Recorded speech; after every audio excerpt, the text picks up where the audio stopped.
Because of Winn Dixie, Chapter 13, by Kate DiCamillo, read by Stacy Kingery. Me and Winn Dixie got into a daily routine where we would leave the trailer early in the morning and get down to Gertrude's Pets in time to hear Otis play his guitar for the animals. Sometimes Sweetie Pie snuck in for the concert, too. She sat on the floor and wrapped her arm around Winn Dixie and rocked him back and forth like he was a big old teddy bear. And then, when the music was over, she would walk around trying to pick out which pet she wanted. But she always gave up and went home, because the only thing she really wanted was a dog like Winn Dixie.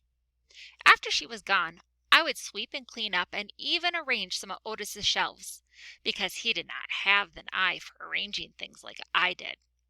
And when I was done, Otis would write down my time in a notebook that he had marked on the outside: 1 red leather collar, 1 red leather leash. And the whole time, he did not in any way ever act like a criminal.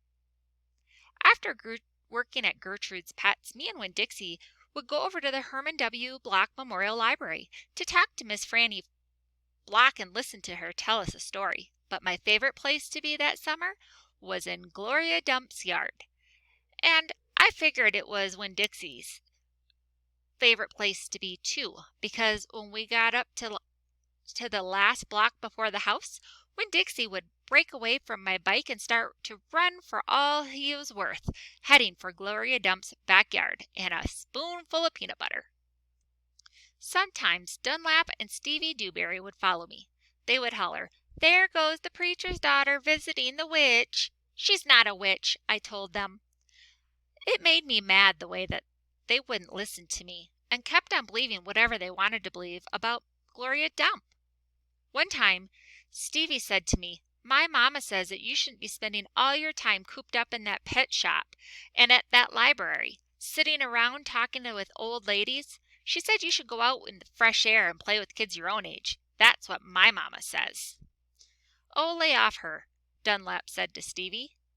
Then he turned to me. "He don't mean it," he said, but I was already mad. I shouted at Stevie. I said, "I don't care what your mama says. She's not my mama, so she can't tell me what to do." "I'm going to tell my mama you said that," shouted Stevie.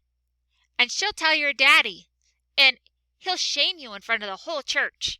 And that pet shop man, he has mental challenges, and he was in jail, and I wonder if your daddy knows that."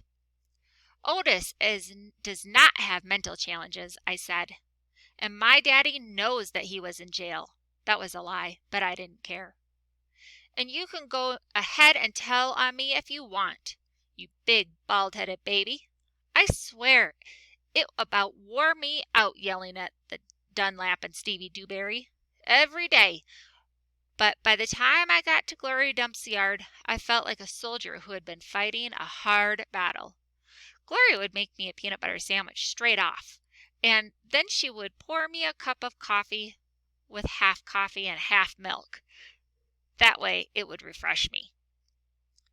"Why don't you play with them boys?" Gloria asked me. "Because they're ignorant," I told her.